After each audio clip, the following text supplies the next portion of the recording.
अन्नदाता हेल्पलाइन निशुल्क फोन संपर्क सेवा के माध्यम से आपके द्वारा पूछी गई समस्याओं में से एक या दो महत्वपूर्ण समस्याओं को हम अपने कार्यक्रम में शामिल करते हैं। इसी के तहत आज की चयनित समस्या और उसका जवाब इस प्रकार है। अन्नदाता निशुल्क फोन संपर्क सेवा के माध्यम से पूछे गए प्रश्नों में से आज हमने जिस प्रश्न को कार्यक्रम में शामिल किया है उसे पूछा है ग्राम नाहरडी, जिला झालावाड़ के कृषक गिरधारी सिंह ने। या उर्वरकों की शुद्धता की जांच पर जानकारी चाहते हैं। तो गिरधारी सिंह जी, आपकी जानकारी के लिए प्रस्तुत है कार्यक्रम का ये अंश। किसान भाई जो बुआई कर रहे हैं तो उसके लिए फर्टिलाइज़र बहुत ही महत्वपूर्ण है, लेकिन आए दिन देख रहे हैं कि फर्टिलाइज़र की भी कमी भी किसान भाई महसूस कर रहे हैं। ऐसे समय में देखा जा रहा है कि ऐसी संभावना है कि इसमें कुछ जो मिलावट की आशंका से किसान भाई ग्रसित रहते हैं। तो इसके लिए किसान भाई को जागरूक होना ज़रूरी है, साथ ही साथ उनके पहचान ज़रूरी है कि कौन सा उर्वरक नकली है, कौन सा असली है, इसकी पहचान ज़रूरी है। तो जो जहाँ तक उर्वरक की शुद्धता की बात है, इसमें जो प्रमुख उर्वरक है जैसे urea, DAP, muriate of potash, zinc sulphate वगैरह में आशंका रहती है कि मिलावट की। तो जहाँ तक यूरिया की बात है तो यूरिया के दाने सफ़ेद होते हैं एवं गोल होते हैं, तो और इसमें किसी प्रकार की बाहरी पदार्थों का मिलावट नहीं रहता है। तो अगर बाहरी पदार्थ का अगर मिलावट किसान भाई देख रहे हैं तो समझ जाएं कि इसमें कुछ न कुछ मिलावट है। दूसरी चीज़, जो यूरिया को अगर हम गर्म तवा पर रखते हैं तो पहले वह वह पिघल जाता है जो है, और जो है वो समाप्त हो जाता है, बिल्कुल जो है तवा पे रहता नहीं है। परख नाली में 1 ग्राम यूरिया लें, उसमें 5 मिलीलीटर पानी मिलाकर घोलें, फिर 5 से 6 बूंद सिल्वर नाइट्रेट डालें। यदि सफेद अवक्षेप आता है तो उर्वरक में मिलावट समझें। यदि अवक्षेप नहीं बनता है तो यूरिया असली है। इसके अलावा 1 ग्राम यूरिया सूखी परख नाली में लेकर गर्म करें। यदि दाने पिघल जाते हैं तो यूरिया शुद्ध है, किंतु यदि बिना पिघले हुए पदार्थ बचता है तो उसमें मिलावट है।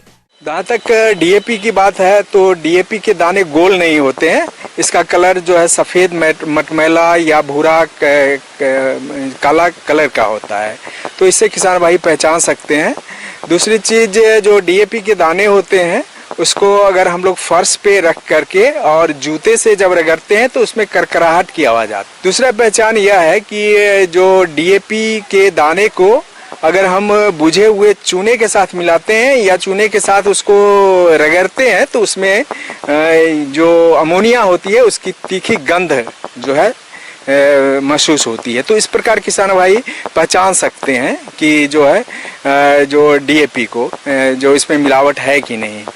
तीसरी जो महत्वपूर्ण बात है, इसमें इस तरह से करते हैं कि 1 ग्राम डीएपी को लेकर के 5 ml डिस्टिल वाटर में जो है उसको घोलते हैं और फिर उस घोल को छान करके उसमें 1 ml सिल्वर नाइट्रेट मिलाते हैं। तो सिल्वर नाइट्रेट मिलाने से ऐसा होता है कि उसका जो है एक पीला अवक्षेप जो है पैदा होता है। तो अगर पीला अवक्षेप नहीं मिल रहा है तो किसान भाई को समझना चाहिए कि इसमें कुछ न कुछ जो है मिलावट है, तो इससे किसान भाई को सतर्क हो सकते हैं।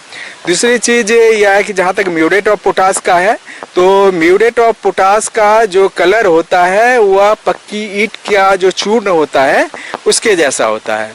तो किसान भाई इसको देख के पहचान सकते हैं और इसमें कहीं कहीं पर सफ़ेद पदार्थ दिखाई पड़ता है।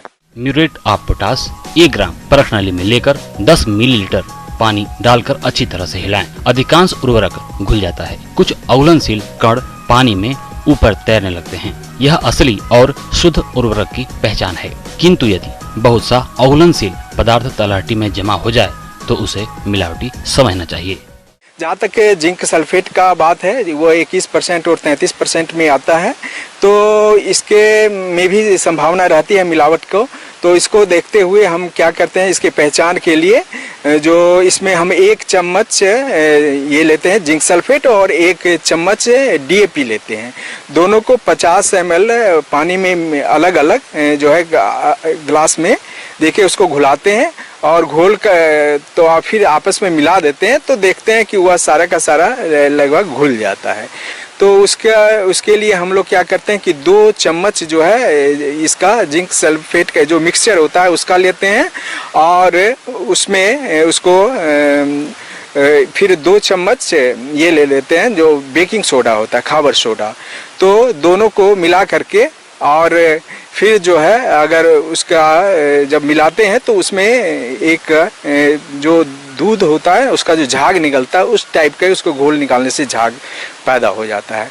तो इस प्रकार किसान भाई पहचान सकते हैं कि जो है हम लोग जो उर्वरक जो विभिन्न उर्वरक बाजार में उपलब्ध है उसकी शुद्धता की जांच कर सकते हैं।